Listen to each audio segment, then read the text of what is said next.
Salutare toată lumea, bine v-am găsit la un nou video. De data aceasta vreau să vă arăt cum puteți să vă instalați Growtopia și să vă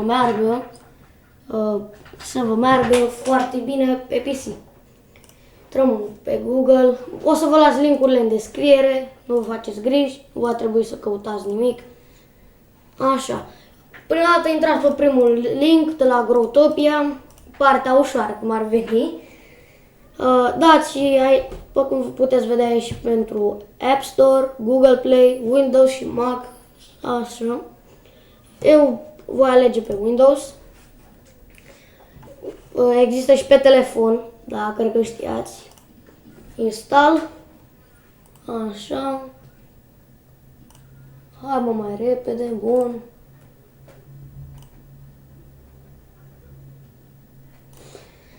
Da, voi pune puțină pauză, că nu știu de ce se descarcă așa greu, mă rog.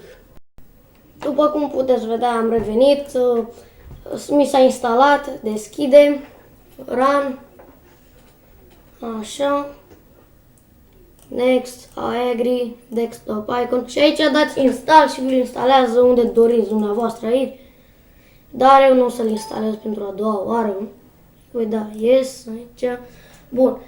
Majoritatea cred că deja ați ieșit pe video și să încercați să vedeți cum merge jocul. Dar nu este așa ușor, pentru că majoritatea primesc o eroare destul de ciudată. Eu nu mai primesc pentru că am rezolvat-o. O să vă arăt și vouă cum să o rezolvați.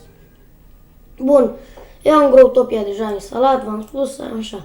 Ca să vă meargă, nu știu ce driver, gl, opengl.32dll, dați aici, download, la acest site, vi las pe acesta în descriere, v-am spus. Nu are virus, nu e nimic, v-am spus.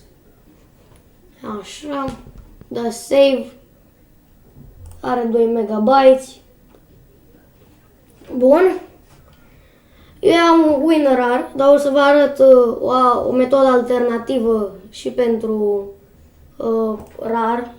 Pentru WinZip am și o să vă arăt și pentru WinRAR. Mă scuzați. Așa. Bun. You have... nu. Așa. Acum putem să ieșim din Google Chrome. Nu mai avem treabă cu el. Acest folder va trebui să-l bifești, să țin apăsat de el, să-l trag pe ecran. Să încarcă bara aceasta. Așa, ușor, ușor. Mi-a spune că am două foldere. O să yes. Copy, skip. Cancel. Mă rog, eu am folderul deja aici. Pe acesta o să-l aveți și dumneavoastră. Vă garantez 100.000 una. Că acest folder veți avea dacă aveți WinZip și cu acesta vreți să descarcați. Bun, acum șmecheria e ușoară de aici. Ușoară, mă rog. Mai întâi intrăm aici. Nu, deci cu acestea n-aveți ce să faceți, pe acestea care le-am făcut cu al vostru. Doar pe aici, dați pe bin, release și acesta este. V-am spus eu la început că e opengl32.dll. Acesta este de care vă interesează. Intrăm la Properties, Open Field Location. Bun, după cum puteți vedea, stați puțin, eu deja ăla. Pentru că v-am spus că am rezolvat problema. OpenGL32.dll. La fel, țineți apăsat și dați Move to Growtopia, folderul meu. Dați X, pentru că eu nu o să-l bag a doua oră, că se face o cacealma. Bun. X. Și acum pun pauză și vă voi arăta și cum să faceți în WinRAR. Bun, am descărcat și de această dată, din nou. După cum puteți vedea, da, este pe WinZip, dar, îl voi face pe WinRAR. Deschide cu WinRAR, extrage fișiere, bun, deschid cu WinRAR. După cum vedeți, avem deja folderul aici. Aici nu va mai trebui să tragem folderul pe pe desktop, dați direct aici, bin, release din nou, OpenGL32.dll.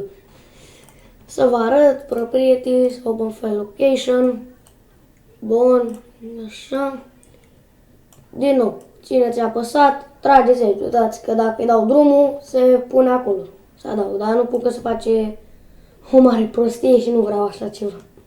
Pentru că îmi place, jocul este foarte distractiv. Vi-l recomand.